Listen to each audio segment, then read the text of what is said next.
ಸೂಕ್ಷ್ಮ ಸಣ್ಣ ಮತ್ತು ಮಧ್ಯಮ ಉದ್ಯಮಗಳು ಎಂಎಸ್ಎಂಇ ವಲಯದಲ್ಲಿ ಸಹಕಾರ ಬಲಪಡಿಸಲು ಭಾರತ ಮತ್ತು ಪೋಲೆಂಡ್ ದೇಶಗಳು ನಿರ್ಧರಿಸಿವೆ.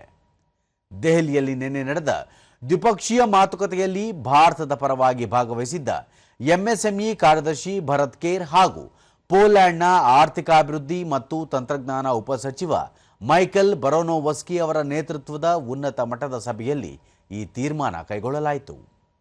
ಸಭೆಯನ್ನುದ್ದೇಶಿಸಿ ಭರತ್ ಕೇರ್ ಭಾರತದ ಎಂಎಸ್ಎಂಇ ವಲಯ ದೇಶದ ಆರ್ಥಿಕತೆಗೆ ನೀಡಿರುವ ಮಹತ್ವದ ಕೊಡುಗೆಯನ್ನು ಪ್ರಮುಖವಾಗಿ ಪ್ರಸ್ತಾಪಿಸಿದರು.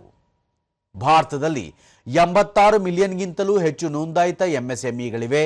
ಇದು ಜಿಡಿಪಿಗೆ ಸುಮಾರು 30% ಕೊಡುಗೆ ನೀಡುತ್ತದೆ ಎಂದರಲ್ಲದೆ ಈ ವಲಯ ಸುಮಾರು 330 ಮಿಲಿಯನ್ ಜನರ ಜೀವನೋಪಾಯವನ್ನು ಬೆಂಬಲಿಸುತ್ತದೆ ಎಂದು ಹೇಳಿದರು.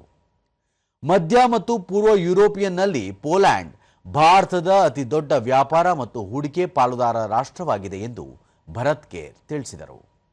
ಇದೇ ವೇಳೆ ಮೈಕೆಲ್ ಬರೋನೋವಸ್ಕಿ ಎಂಎಸ್ಎಂಇ ಪರಿಸರ ವ್ಯವಸ್ಥೆ ಬಲಪಡಿಸುವಲ್ಲಿನ ಭಾರತದ ಪ್ರಗತಿಯನ್ನು ಶ್ಲಾಘಿಸಿದರು.